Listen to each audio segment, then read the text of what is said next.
is a beautiful rainy day. I am in my office. I'm looking out of my window and I'm really feeling this rain. There's something about a good heavy rain that, like, not the stormy rain, not necessarily the lightning bolts, not the loud thunder, just a good rain that saturates the soil and nourishes my plants and the earth, that makes me feel very grounded and calm as long as I don't have anywhere else to be. And today happens to be a holiday. I am taking it easy, but I'm doing a little bit of work too. And I've been thinking about something that I want to talk about with you. I don't have any lecture for you today, no PowerPoints, nothing super formal, but this is something that I think you need to hear because it's been coming up a lot lately in conversations that I've been experiencing. And this topic is something that I have seen derail more careers, to say the least, but also relationships, friendships, romantic relationships, relationships between parents and their children than anything else. And this one thing that I have been spending a lot of time thinking about lately is something that you would probably not suspect to be the number one, or one of the top reasons for sure, of a lot of the issues that people are having when it comes to developing relationships, maintaining relationships, communicating effectively, and above all else, being an effective leader. All right, you ready? What this thing is that's been on my mind is the subject of reactivity. Being reactive versus being proactive. That means, and I've heard this said recently, this really resonated with me. I don't know who to give credit to for this, but I've really been feeling this analogy. This is like being the thermometer instead of the thermostat. When you are being reactive, you are the thermometer. What does a thermometer do? A thermometer reads the temperature. In any room, it's going to tell you what the temperature is, but the thermostat is already set. So the thermostat says, put me where you want me to be, and I will bring the temperature of the room to where I am. I'm not reading the room for you. I'm not reacting to the temperature of the room. I'm actually setting the temperature of the room. And I like to think of it this way. Being reactive is letting any moment run you instead of you running a moment. So we know how this happens personally. It looks like somebody pissing you off and you shutting completely down. Maybe you block them, maybe you stop talking to people, maybe what a lot of people do, and I have done this before, I'm speaking from experience, is start making some very permanent decisions based off of what could be some very temporary circumstances. This is when we shut down on people and walk away from things that we really could find our way through. But hey, we have short fuses and we don't necessarily want to. Recently I connected something that surprised me, and I wanted to tell you what that is. And you can see behind me on my bookshelf, you see a cup of tea that I'm drinking, which is exquisite, by the way. I am a tea drinker, and this is a cup of loose leaf tea, herbal tea, that is absolutely delightful. I have some dandelion in there, I have some sage in there, some eucalyptus. This is the most amazing herbal tea I've ever had. But if you can see beyond this cup of tea, I have a book back here that I wrote. This is a fiction book. This is my very first work of fiction because, yes, nurses can do other things too. We're not limited to just our clinical experiences and education. We express ourselves as whole, round people, hopefully. And for me, creativity is also expressed by writing, sometimes fiction, sometimes nonfiction. But anyway, as I was writing my first fiction book, something occurred to me that really surprised me at that time. People started reacting to the way I spoke in a way that was different from the way they had reacted to me or interacted with me before. And I'm not just talking about in my professional job duties. I've spoken at conferences and I noticed that I would get a stronger, better response from the audience. Speaking to people interpersonally, at the grocery store even, which is kind of strange. But people would stop and say, Kristen, I love the way you expressed this to me, or the way you explained what you're looking for on that aisle, and you said you couldn't find it, but now you got me wanting to order it for the store because of the way you described it to me, of the way you expressed yourself. Obviously, something in me changed as a result of having written a book. And here's what I think it is. When I was writing this book is called The Trouble with Red Lipstick, and I've done this many times now, but again, this was my first. As I was writing this book, I found myself always thinking about what my reader needed. What do they need to hear or see from these pages? What's going to keep them reading it all night? What is it that they want to feel? This book is written for people who are lovers, who are very smart, who express themselves fully and out loud. They don't shy away from challenges. Life brings life stuff with them, and they're ready to go do something about it. And I wanted the people in mind. I always picture an audience, and at this time, this audience was a few friends that I have, and I always wanted to know what is it that what's going to resonate? How did they feel seen? How did they understand that the same struggles that they're experiencing are often being experienced by somebody else too? And so I found myself thinking about not necessarily what I wanted to say, but how these characters could show up in a way where other people could see themselves in those characters. And then I made it my goal every day as I was writing to express the story in that way. And before I knew it, it was very fun, very easy. I looked forward to sitting down at my desk every day and typing about these characters and how they were falling in love and breaking up and having surprise pregnancies and finding out family secrets and, navigating the issues of life, but in a way that fed real people, not plain people who haven't lived, but folks who really have experienced life and sometimes just want to feel seen. And what I think that did for me was it taught me not just how to communicate better, but some fundamentals about leadership. I've reduced them to about 3 things, and I'm going to quickly share them with you, okay? I think that what it will do is transform your career and your relationships if you let it. The first thing I'll tell you to do is lead with the heart of a storyteller. And that sounds like something very soft, but it is not very soft. As I just described to you, what this focus is, what this requires of you is that you are listening without needing to be heard. You are so busy listening that you're not even preparing a response. You're not reacting to anything that anybody said. You are learning everything you need to learn about the person who's in front of you, what's important to them, so that you can give it to them, right? If this is a work relationship and you understand, let's say your employee, for example, then you can motivate this person because you understand that they don't want pizza, they want money.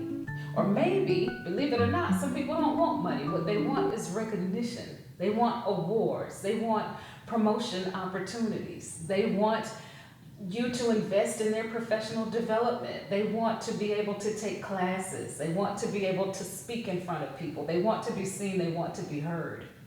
You will miss this if you're so busy talking about what you think is important instead of listening to what other people find important. This is the spirit of a servant, not a broadcaster. And I want you to think of it that way. People who are really selfishly caught up in their own thoughts all the time, I like to think are always trying to broadcast their own message instead of, interestingly enough, receiving the messages that are intended for them. The second thing that occurred to me that is pivotal to lead instead of being reactive is to consume better content. When you read books, and I have plenty, as you can see, and this is just a small section of my book collection.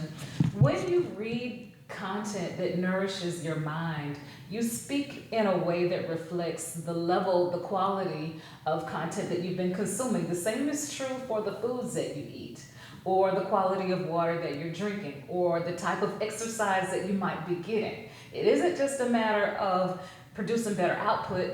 You have to always be cognizant of what you are filtering in, what you are receiving, what feeds you, what nourishes you. It is impossible to produce better results when you aren't consuming anything that feeds you. Now, this principle holds true even when you think about the people that you spend your time around, the people who you talk to the most. And I know many of us say, I know how to speak professionally, but then I also know how to let my hair down, right? I know how to turn it on and turn it off. Whatever that it is for you, I'll let you define your own. I know what it is for me. But believe it or not, I have found myself actually slipping up. I thought once upon a time, very naively, that I could turn that thing on and off too. And then I found myself in front of a room full of people using expressions that I did not intend to bring into that room. So I caution you again from personal experience to be careful. I have reached a point in my life, and this has nothing to do with career, this is Kristen's personal preference, to only speak and spend time with people, personal time with people who uplift me, who inspire me, and who encourage me, not necessarily by the things that they tell me directly, but by the way that they live. I am attracted to people based on how I see them living their own lives without my input or presence or influence. And typically, like just by making those types of observations, I know who I'd like to spend the majority of my time with, because I grow. I'm forced to grow when I'm in those environments where people are speaking intelligently. Maybe not all the time, like you don't have to talk to people like you're at work, but if you intend to be able to think, to lead, to speak, to be with a certain level of wisdom, intelligence, grace, precision, all of those things, just know that you are, whether or not you're aware of it, directly influenced by the quality and also the quantity of time you're spending and communications that you're having with other people. I've noticed, and others have, there are scientific studies that can confirm this. Don't ask me to cite any in this moment, but look it up, Google it, AI it or something, okay? People who spend a lot of time in daycare talking to babies tend to reduce, they're excellent at simplifying their language when they're talking to people every day, because there is no need to elaborate further when you're in rooms with it. They tend to speak with more song in their voice. I actually like the intonation changes that people in those professions have a tendency to have. They tend to be very calm. They have no problem generally repeating themselves, and they speak to be understood for any audience. I actually think they're some of the best speakers that I've encountered. But also, you'll notice that sometimes when you speak with people who are focused on more rigorous academics, that when their audiences are, let's say, graduate level medical students, advanced degree students and people, often you'll find sometimes you may have to struggle sometimes to see what people are talking about. Those that are able to really effectively translate things for the masses and maintain the intelligence and the structure and the complexity of the content that they're speaking about really truly have a gift. It takes practice. There are several people who I think do it really well. One is one of my favorite astrophysicists, Neil deGrasse Tyson. He does an excellent job of translating these really complex physics concepts to ordinary people, and then I watch him in the evening and feel like I'm learning something all the time about photons and gravitons and tachyons and stuff about life. But back to the subject, you have to consume high quality content at a reasonably frequent basis if you expect to be able to express yourself in that way. This is a fact. There's really no way around it. So be aware of the time that you're spending with people who are not helping you to grow to achieve that level of communication and leadership to which you aspire. And the third thing that I think writing this book has taught me about communication and leadership is that you must listen like it's your job, because it is. So this is closely related to the first principle I shared with you, but it's not quite the same thing. And let me tell you what I mean by that. There are conversations that you will have with yourself that exist only in your own head if you are not very careful.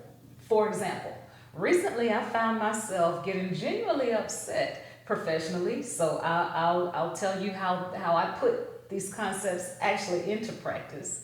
But I was working with a client, I'll say it that way. This was actually a large group, but I was working with one particular woman who was representative of this group's needs.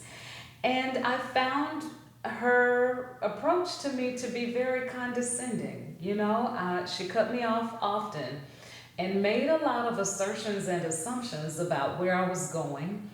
And sometimes I think that people who are from the South, who speak a little bit more slowly, the way I do, or similarly to how I do, may come across to some others as being kind of bumbling. Maybe the association with slower speaking makes people think that we think a little bit more slowly. I can assure you all that this is not the case. But I found myself getting caught up in my own head and wondering if that was what I was experiencing.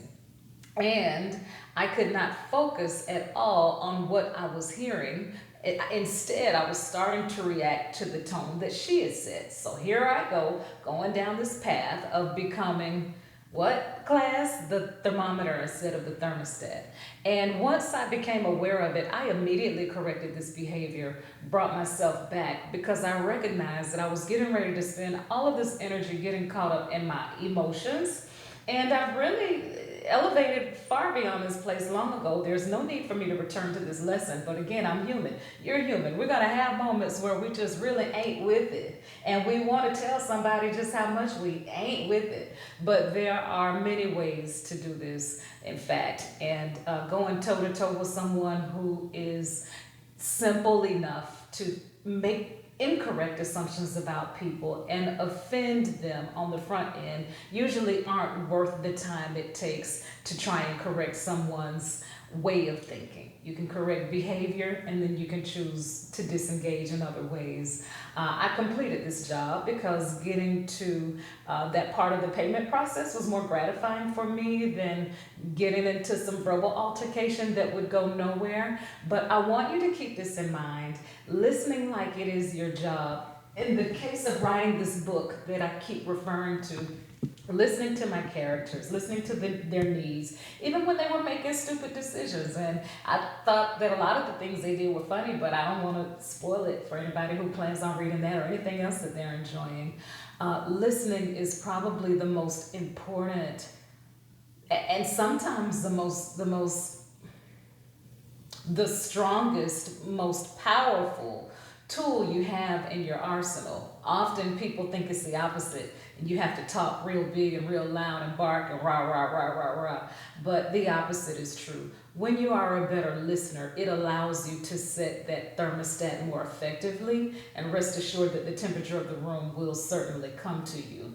Also, when you're not rehearsing your responses to other people, you are speaking in the moment and you lose the anxiety that comes from participating in the conversation that's in your head. This removes all of the ums and the tangents that we take ourselves through and toward that derail us from the actual intent of whatever it is that we're saying.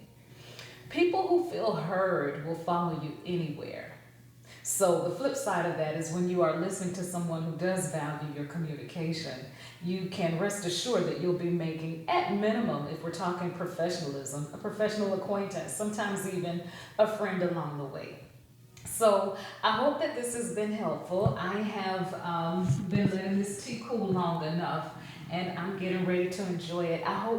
Finish enjoying it. I hope that you enjoy the rest of your day, space, place, wherever you are. And if this message resonated with you, I look forward to seeing you back at Violet Vision for more. Have a wonderful day.